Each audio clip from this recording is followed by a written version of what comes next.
রুমের মধ্যে অনবরত খুটখাট শব্দ শুনে মুনতাসিরের ঘুমটা হালকা হয়ে এলো। ঘুম জড়ানো চোখে তাকালো একবার, কিন্তু কিছুই বুঝতে পারল না।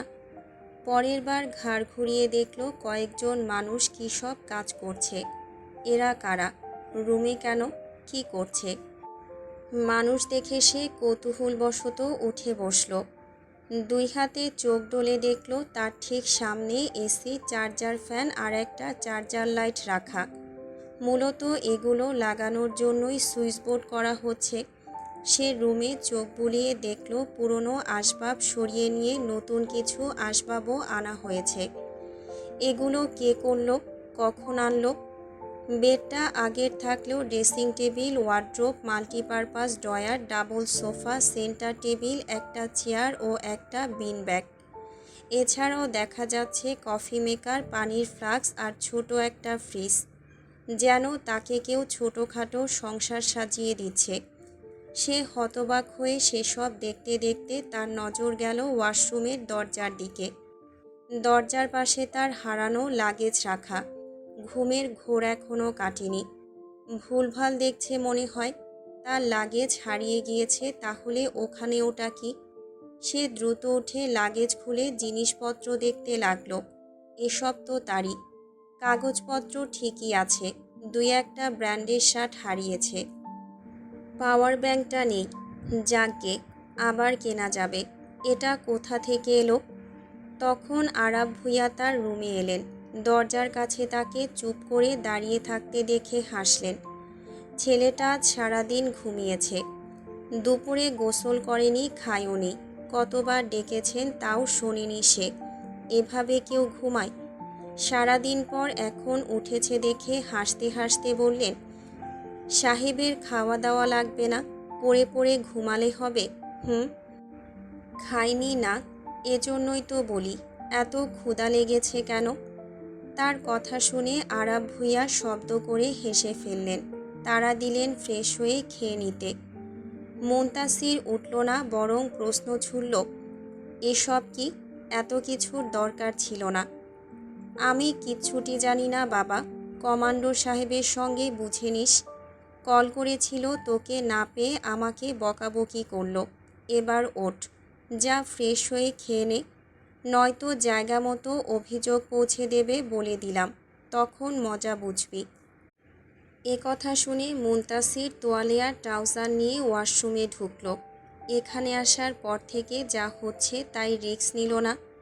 কল ছেড়ে পানি আছে কিনা দেখে নিল। পানি আছে দেখে যেন হাঁপ ছেড়ে বাঁচল। নয়তো নিচের ওই কলপাড়ে যেতে হতো।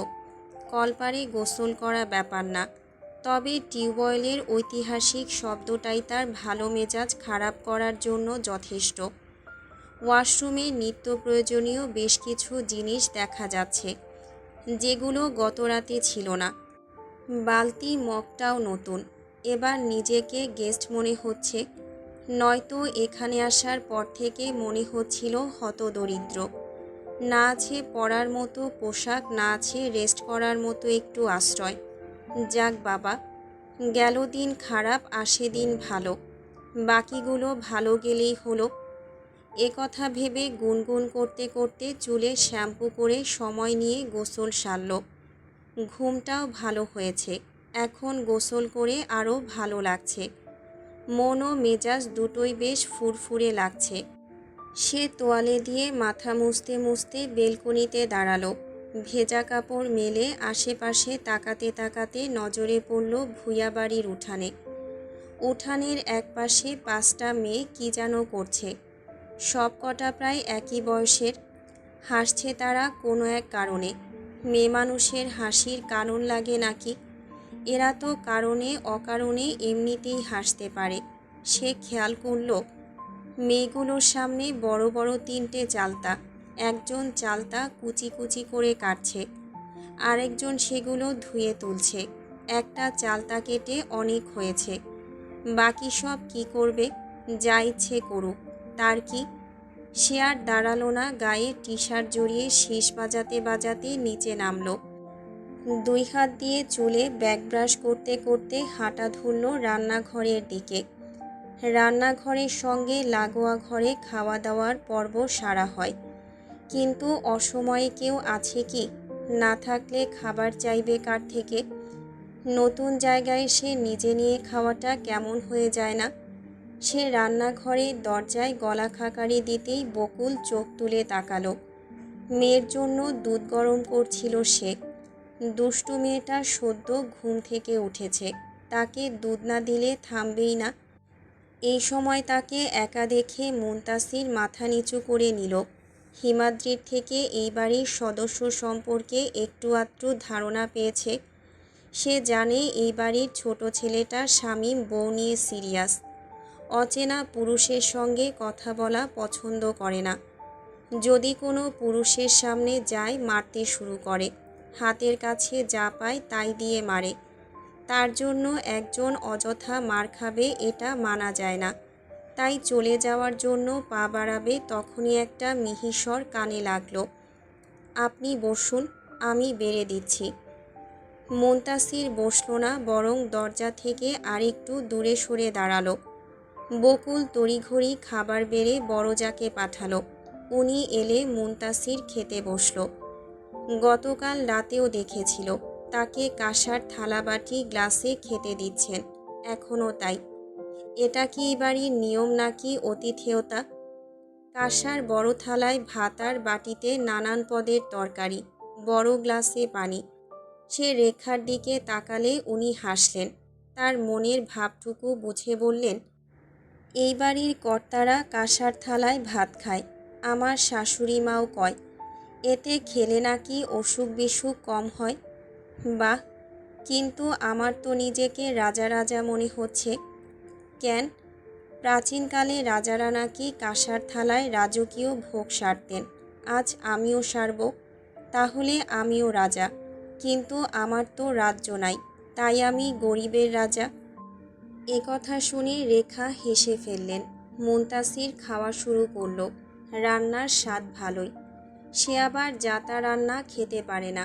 রান্না ভালো হয়েছে দেখে ভাতের কোল কেটে সুন্দর করে খেতে লাগলো। রেখা পাশে দাঁড়িয়ে ছেলেটাকে ভালো করে দেখলেন। চেহারাতে আভিজাত্যের ছোঁয়া, গায়ের রং ভালোই ফর্সা। লম্বা চওড়া ছেলেটা এক কথায় নজরে পড়ার মতো। ঘুম থেকে উঠে গোসল করায় ফ্রেশ লাগছে। পরনে ধূসর রঙের টি শার্ট আর কালো ট্রাউজার। চালচলন কথাবার্তা বেশ মার্জিত। কিছু একটা ভেবে উনি হাসলেন। তারপর এটা ওটা এগিয়ে দিতে দিতে বললেন, হিমাদ্রি আমারে বড় আম্মু ডাকে, তুমিও ডাইকো।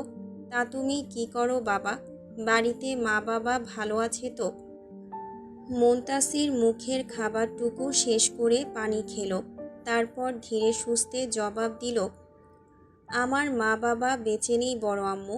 আমি যখন ক্লাস 9-এ পড়ি তখন আমার মা মারা গেছেন। তার 7 মাস 3 দিন পর আমার বাবা মারা গেছেন। আমি আমার বোনের কাছে বড় হয়েছি। পড়াশোনা শেষ করে বর্তমানে অ্যান্টিক আইটেম নিয়ে ইম্পোর্ট এক্সপোর্টের ব্যবসা করি। ও, তা বৌমারেও নিয়ে আইতা। তাকে আনতে তো আমি এক পায়ে খাড়া। কিন্তু আপনার বৌমা আদৌ পৃথিবীতে ল্যান্ড করেছে কি না বলতে পারবো না। তার সঙ্গে আমার দেখা হয়নি। যদি কখনো দেখা হয় তাহলে আগামীতে আনব, ইনশাআল্লাহ। প্রথমে তার কথার মানে ধরতে পারেনি রেখা। যখন ধরতে পারল তখন শব্দ করে হেসে ফেললেন। ছেলেটা ভালোই কথা জানে। ওনাকে হাসতে দেখে মুনতাসিরও খেতে খেতে মিটিমিটি হাসল। অতঃপর খাওয়া শেষ করে বের হতেই দেখল ওই 5টা মেয়েও এখনও বসে আছে, কি যেন খাচ্ছে। তাকে দেখে 5 জনই ভ্রু কুঁচকে তাকালো, যেন সে চোর। চুরি করতে এসে ধরা পড়েছে। তার পেছনে রেখাও বের হয়েছে। ধারা, সারা, দিয়া, হিয়া আর ওরা কেউ তাকে দেখেনি, চেনেও না। তাই উনি পরিচয় করে দিলেন, ওর নাম মীর মুনতাসির, হিমাদ্রির বন্ধু। গেরাম ঘুরতে আইছে। তোমরা তারে ভাইয়া ডাকবা।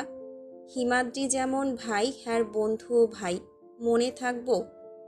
চালতা খেতে খেতে 5 জন সম্মতিসূচক মাথা নাড়ালো। তখন হিয়া ফট করে বলে বসল, আসেন ভাইয়া। আমাগো লগে চালতা ছেঁচা খান, অরা মাখাইছে, সেই স্বাদ হইছে। ওই আবার হাত না ধুইয়া যা মাখায় তাই স্বাদ হয়। সমস্যা নাই, তোমরাই খাও। লজ্জার মায়ের নাকে দড়ি, লজ্জা বেড়ায় বাড়ি বাড়ি। লজ্জা পাইয়েন না, আমরাই তো। আসলে আমি সব খেতে পারি না, অভ্যেস নেই। হিমাদ্রি ভাইরে ডাকলে এতক্ষণে আইয়া পড়ত। আইস নিজের বন্যা বইলা। মন খারাপের সুরে কথাটা বলল হিয়া। ওরা আর চোখে তাকালো হিয়ার দিকে। ঢপ মারারও একটা লেবেল থাকে। হিমাদ্রি এসব খেত, এটাও সম্ভব। বরং তারা খাচ্ছে দেখে ধমকে কেড়ে ফেলে দিত। তবে তাকে এভাবে বলতে দেখে মুনতাসিরের খুব খারাপ লাগলো। সে এগিয়ে এসে হাঁটু গেড়ে বসল হিয়ার পাশে। চালতা কেটে একটা গামছা মাখিয়েছে। সব খাবে নাকি এরা? সে দুই আঙ্গুলের সাহায্যে একটু তুলে মুখে দিতেই চোখ বড় বড় হয়ে গেল। যেমন টক তেমন ঝালে ভরা। সে মুখ থেকে ফেলে তাকালো তাদের দিকে। সব কটা মুখ টিপে হাসছে। রেখা পানি এনে দিলে খেয়ে সামনে হাঁটা ধরল। কি বজ্জাত ভাবা যায়। ইচ্ছে করেই এটা করলো বুঝতে আর বাকি রইল না। সে হাঁটতে হাঁটতে তাকালো তার বরাদ্দকৃত রুমের দিকে। এখনও এসি লাগানো হয়নি, লাগাক ধীরে সুস্থে। ততক্ষণে সে ঘুরে আসুক। এসে অবধি বাড়ি থেকে বের হয়নি সে, গ্রাম ঘুরে দেখা হয়নি। তাই হিমাদ্রিকে কল করতে করতে মাটির পথ ধরে হাঁটা ধরল। সামনে একটা মোড় চোখে পড়ল, কয়েকটা দোকানও আছে। চায়ের দোকানের ভিড়টা নজর কাড়ল। পেতে রাখা বেঞ্চে মাঝবয়সী বৃদ্ধ কয়েকজন বসে আছে। ওনাদের হাতে চায়ের কাপ। কাচের কাপে লাল চা দেখা যাচ্ছে।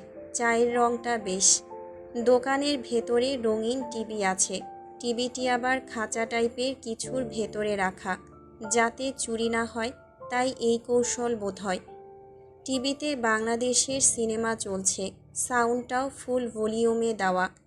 মনোযোগ দিয়ে টিভির দিকে তাকিয়ে আছে কাস্টমাররা। মুখের ভঙ্গিমা গম্ভীর। ডিপজল নায়িকা মৌসুমীকে জোরপূর্বক ধরে নিয়ে যাচ্ছে। গলা ফাটিয়ে চেঁচালেও কেউ এগিয়ে আসছে না, বরং সবাই দাঁড়িয়ে দাঁড়িয়ে দেখছে। ওদিকে নায়ক ওমর সানি ভ্যান গাড়িতে করে দোকানে দোকানে মাল দিয়ে বেড়াচ্ছে। দোকানদার টাকা দিলে মনে মনে ভাবছে এই টাকায় বউকে একটা লাল শাড়ি কিনে দেবে। ব্যাকগ্রাউন্ডে বাজছে ব্রেন খোলা করা টোন। ওদিকে তার বউ নিয়ে ভিলেন পগার পাড়, একদম টান টান উত্তেজনা। অপরদিকে চান্দি ছিলার ডিপজল মৌসুমীকে রুমে নিয়ে গিয়ে রসগোল্লা মার্কা চোখ বড় বড় করে হাসছে। পরনে হলুদ লুঙ্গি, গলায় হলুদ ওড়না, হাতে লাঠি। ইয়া বড় ভুঁড়িওয়ালা পেটটা দৃশ্যমান। সে নায়িকার শাড়ির আঁচল ধরে টানতে টানতে বলছে, কাছে আয় সুন্দরী, আইস তোর বংশের বাত্তি জ্বালাইয়া দিমু। এদিকে নায়িকা বাঁচার জন্য সমানে চিৎকার করছে, ধস্তাধস্তি হচ্ছে। কিন্তু চিৎকারের থেকে তার নিঃশ্বাসের শব্দ আরও বেশি ভয়ঙ্কর। মুনতাসির আর দাঁড়ালো না। এসব জিনিস সে দেখে না, তবে মুরব্বীদের মুখভঙ্গিমা দেখে মেলা কিছু দেখে ফেলেছে। সে আশেপাশে তাকিয়ে বিলের পথ ধরে হাঁটা শুরু করল। হিমাদ্রি কল ধরছে না। বেশ কয়েকবার চেষ্টা করল, কিন্তু কাজ হলো না। সরু চিকন মেঠো পথে হাঁটতে ভালোই লাগছে। ফুরফুরে বাতাস গায়ে এসে লাগছে। এমন মুহূর্তে গান হলে মন্দ হয় না। সে গলায় ঝুলানো ইয়ারফোন কানে ঢুকিয়ে পছন্দের গান ছেড়ে দিল। এদিকটা খুবই সুন্দর। গ্রামের খোলা পরিবেশের কাছে শহর এজন্যই ঠোকর খায়। সে পকেটে ফোন ঢুকিয়ে নিজের মতো করে হাঁটতে লাগলো। গোধূলি বিকেল। সূর্যটা ক্লান্ত হয়ে অস্ত যাওয়ার পায়তারা জুড়েছে। আকাশের বুকে পাখিদের মুক্ত মনে উঠতে দেখা যাচ্ছে। গরু ছাগল ঘাস খাচ্ছে। একদল বাচ্চা ব্যাট বল খেলছে। একজন মহিলা একদল রাজহাঁস নিয়ে যাচ্ছে। সে ধার ঘেঁষে হাঁটতেই ওই মহিলা হেসে বললেন, ভয় নাই, ঠোকরাইব না। মুনতাসির কিছু বলল না, হাঁটা ধরল নিজের মতো। আসলে সে শুনতেই পায়নি। এত দূরে সে মন্দ লাগলো না। গতকাল থেকে যা যা ঘটে গেছে সব ভুলে গেল। ভাবলো গ্রামে আরও বেশ কিছুদিন থাকবে সে। গ্রামের মানুষদের সহজ সরল জীবনযাপন নিজের চোখে দেখবে। যদিও কাল থেকে এসে মনে হচ্ছে না গ্রামের মানুষ সহজ সরল, বরং যে যেভাবে পাচ্ছে বাঁশ ধরিয়ে দিচ্ছে। এদিকে ওরা বাড়িতে গিয়ে আগে আসরের নামাজ পড়ল, উঠানে মেলা শুকনো কাপড় তুলল, তারপর ঘর উঠান সুন্দর করে ঝাড়ু দিল। সে বাড়ির টুকটাক সব কাজকর্ম পারে, আর করেও। আরিজ এখনও আসেনি। আরিজের মা মরিয়ম বেগম চুলোয় রাতে রান্না করছেন। আজকে রান্না হচ্ছে বেগুন আর টমেটো দিয়ে পুঁটি মাছের ঝোল, করল্লা ভাজি আর মসুর ডালের ঝাল ভর্তা। মাকে ব্যস্ত দেখে ওরা নিজেই গেল গরু দুটোকে খাবার দিতে। কিন্তু একটা গরু খুবই পাজি, খালি গুঁতো মারতে আসে। তাই এক হাতে লাঠি নিয়ে আরেক হাতে শুকনো খড় ভুসি পানি দিয়ে মাখিয়ে দিল। খাবার পেয়ে গরু নাক ডুবিয়ে খেতে লাগলো। খাচ্ছে দেখে সে বাছুরের গায়ে হাত বুলিয়ে চলে গেল। তবে ভালো করে খেয়াল করলে দেখতে পেত পাজি গরুর দড়ি প্রায় খুলেই গেছে, আর দড়িটা খোলা মানেই বাড়ির সবাইকে নাকানি চুবানি খাওয়ানো। এদিকে উল্টো ঘুরে বসায় মরিয়ম বেগমও খেয়াল করেনি। এদিকে গরু ছুটে শুকনো ভুসিগুলো খেলো, সদ্য গজানো পেয়ারা গাছের মাথাটা মুছিয়ে খেলো, অরার ওন্নার এক মাথা চিবালো। তারপর উঠানে দৌড়াতে শুরু করলো। ঘন্টার শব্দ শুনে তাকাতে তাকাতেই বাইরের গেট পেরিয়ে বাইরেও চলে গেল। গরু ছুটতে দেখে মরিয়ম বেগম হৈ হৈ করে উঠলেন। কোমর ব্যথা নিয়ে সোজা হতে পারেন না তিনি। এখনই পাজি গরু ধরবে কিভাবে? আরিজ কখন আসবে তার ঠিক নেই। উনি ওরাকে চুলার পাশে বসিয়ে ছুটলেন গরুর পেছন পেছন। সামনে যাকেই পেলেন চেঁচিয়ে গরু ধরতে বললেন, কিন্তু পাজি গরুর দড়ি টেনে ধরার সাহস হলো না কারোরই। আর আরিজদের এই গরুর কথা সবাই জানে। অনেক দিন পর ছাড়া পেয়ে গরু স্বাধীন মনে লাফাচ্ছে। মনে কত রং, কত খুশি। খুশির চোটেই বোধহয় লাফাতে লাফাতে বিলের রাস্তা ধরে দৌড়াতে লাগলো। দুটো বাচ্চা পাশে ছোট সাইকেল রেখে বালু নিয়ে খেলছিল। গরু রেখে সাইকেল ফেলেই দৌড়। মুখে বাঁচাও বাঁচাও না করে দুজনেই সমানে মুখে উই উই করে দৌড়াচ্ছে। এক মহিলা এক বালতি কাপড় নিয়ে পুকুরের দিকে যাচ্ছিল। গরু দেখে উনি হুড়মুড় করে জঙ্গলের মধ্যে ঢুকে পড়লেন। পায়ের তলায় শিয়ালের গু পড়ায় খেকিয়ে উঠে বললেন, আরিজ যাইয়া কিবাল পোষে, দেশে আর গরু নাই। ওই যেমন জাউরা গরুটাও হইছে আরেক জাউরা। মরিয়ম বেগম শুনেও কিছুই বললেন না। আসলেই তো গরুটা শয়তান। যত ভালো করেই বাঁধুক কিভাবে যেন দড়ি খুলে দৌড় মারে। আজকেও একই কাজ করল। আরিজকে বলতে হবে এটাকে হাটে তুলতে। এই গরু রাখা যাবে না, রাখলে এর জ্বালায় বাঁচা যাবে না। আরিজের গরু দেখে পরিচিত অনেকেই গরুর পিছনে ছুটতে শুরু করেছে। অন্যদিকে মুনতাসির ফুরফুরে মেজাজে তখনও আপন মনে হেঁটে যাচ্ছে। পেছনের খবর জানা নেই তার। তাকে একদল মানুষ অনবরত ডেকেই যাচ্ছে, সেটাও তার কানে পৌঁছাচ্ছে না। পৌঁছাবেই বা কী করে? তার কানে তো ইয়ারফোন গোজা, আর তাতে ফুল ভলিউমে বাজছে, মাই নেম ইজ শিলা, শিলা কি জাওয়ানি। হঠাৎ পেছনে কিছু একটা উপলব্ধি করে তাকাতে তাকাতেই অনেক দেরি হয়ে গেছে। পাজি গরু ততক্ষণে তাকে গুঁতো মেরেই দিয়েছে। এক গুঁতোতে ছিটকে দূরে পড়েছে বেচারা। হঠাৎ কি থেকে কি হলো বুঝতেও পারল না। শুধু কানে এলো একদল লোকের আহাজারি। ওদিকে টুকটাক কিছু বাজার করে আরিজও তখনই বাড়িতে ঢুকেছে। অরার থেকে গরুর কথা শুনে দৌড়ে এসেছে বিলের দিকে। এসে দেখে ভূয়া বাড়ির মেহমান মাটিতে শুয়ে আছে। বেচারা মুখ কুঁচকে নিয়েছে, আর গরুটা ফসফস করতে করতে ছেলেটার গা শুকছে। শহরের বাবুর পারফিউম পছন্দ হয়েছে বোধহয়। আরিস পেছন থেকে খপ করে দড়ি ধরতেই গরু ঘুরে তাকালো। তার মুখের সামনে আমের পাতা ধরতেই পাতা খেতে লাগলো। আরিস এক হাতে দড়ি আরেক হাতে আম পাতা ধরে বাড়ির পথে হাঁটা ধরল। মুনতাসির তখনও মাটিতে শুয়ে আছে, মাথাটা ভন ভন করে ঘুরছে। জীবনে এটাই বোধহয় বাকি ছিল। যাক, গোয়ামারা গ্রামে এসেই সব পূরণ হচ্ছে। মুনতাসিরের অবস্থা দেখে আরিস দাঁড়িয়ে গেল, বলল, বেশি ব্যথা পাইছেন?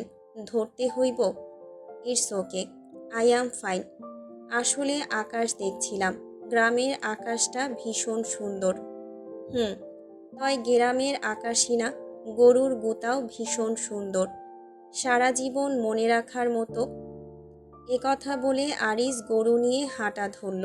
গরু পাতা খেতে খেতে লম্বা লেজ নাড়াতে নাড়াতে এগিয়ে গেল। মরিয়ম বেগম তড়িঘড়ি ছেলেটাকে টেনে তুললেন। এটা তো ভূয়া বাড়ির মেহমান, মেহমানের সঙ্গেই এমন হতে হলো। ছি ছি, কি লজ্জাজনক কাণ্ডকর্ম।